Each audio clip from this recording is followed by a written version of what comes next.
Welcome to The Explainer. We're diving into a story that, while hypothetical, is tragically all too plausible. We're going to walk through the imagined, unsolved deaths of the legendary filmmaker Rob Reiner and his wife Michele Singer Reiner. So let's get right into the details of how a story like this could unfold. So the news breaks on a Sunday, December 14th, 2025, and it just sends absolute shockwaves through Hollywood and really everywhere else. It starts as a simple medical call to the Reiners' home in Brentwood. Firefighters show up, but what they find inside, well, it turns a quiet Sunday into a national headline.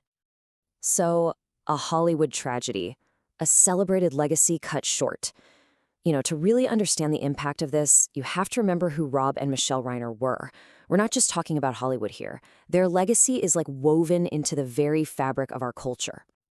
I mean, look at this list. All in the Family, This Is Spinal Tap, Stand By Me, the list goes on. Rob Reiner wasn't just a filmmaker, he was an absolute cultural force.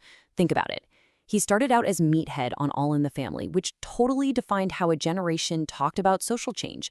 And then he gets behind the camera and gives us classics like The Princess Bride and A Few Good Men. I mean, these are movies that are just part of our DNA now. And of course, the tributes just started pouring in. And they really show you just how deep their impact was. It was never just about the movies for them. You've got political leaders like Mayor Karen Bass and Governor Gavin Newsom immediately talking about their fight for social justice. And that statement from Norman Lear's family, wow, calling Rob a son, that just shows you how personal and deep these relationships were. Okay, the investigation begins. What the authorities have revealed. So the story takes a sharp turn, right? It goes from being this terrible, tragic loss to a full-blown criminal investigation. And as police start processing the scene at their home, we start to get the first really chilling official details. And here's the first critical piece of information. ABC News breaks it, citing senior law enforcement sources. The victims had stab wounds. Just that one detail. It changes everything. This is no longer a medical emergency, it's now, officially, a double homicide investigation. So at first you hear this official LAPD term being thrown around, ambulance death investigation. And that's just standard procedure when firefighters find someone who has passed away. But in this case, it was just a formality. The case got escalated almost immediately and handed over to the best of the best, the LAPD's elite Robbery-Homicide Division. And this is where we hit a wall. Zero suspects in custody. I mean, think about it. You've got these incredibly high-profile victims, the media is all over it, and yet police have made no arrests. Officially, there's no suspect. So the big question is, with no suspects, where does the investigation even go from here? Well, when you have a vacuum like that in the official investigation, something else always rushes in to fill it. And in this case, the public narrative. It started to turn inward, focusing on the family's private life and on one person in particular, a person of interest. The focus shifts to their son, Nick Reiner. It didn't take long.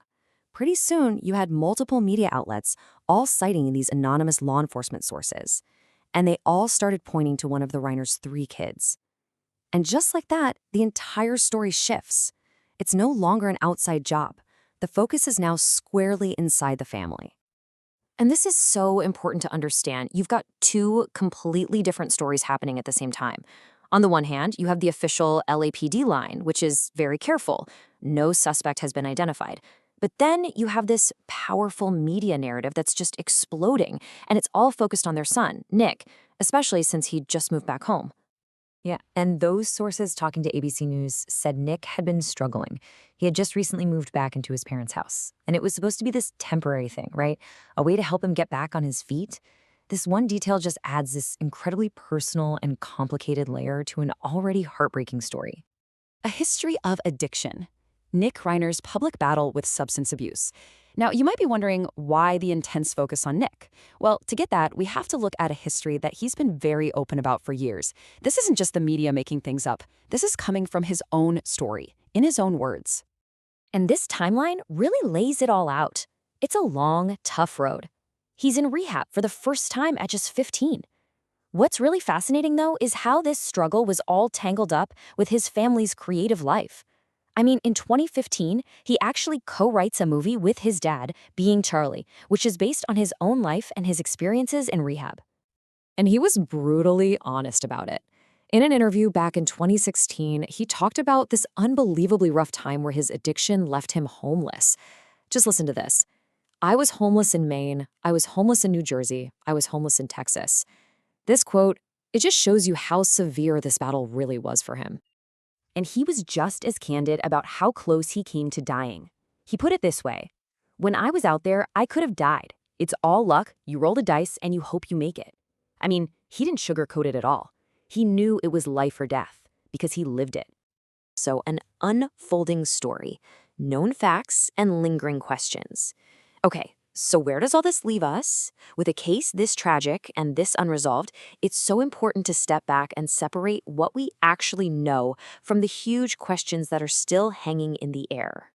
And this really breaks down the tough reality of where things stand. On the one hand, we have a few hard, tragic facts. We know how they died. We know the LAPD is investigating it as a murder, and we know their son Nick is a person of interest. But everything we don't know is just so much bigger. Who did this? Why? Will anyone ever be arrested? These are the questions that overshadow everything else. So in the end, we're left with this really painful intersection of three things: a celebrated public life, a deeply private struggle, and a horrible, unsolved crime. It's just a somber reminder, isn't it, that the full story, it's almost always way more complex and way more heartbreaking than anything we see on the surface.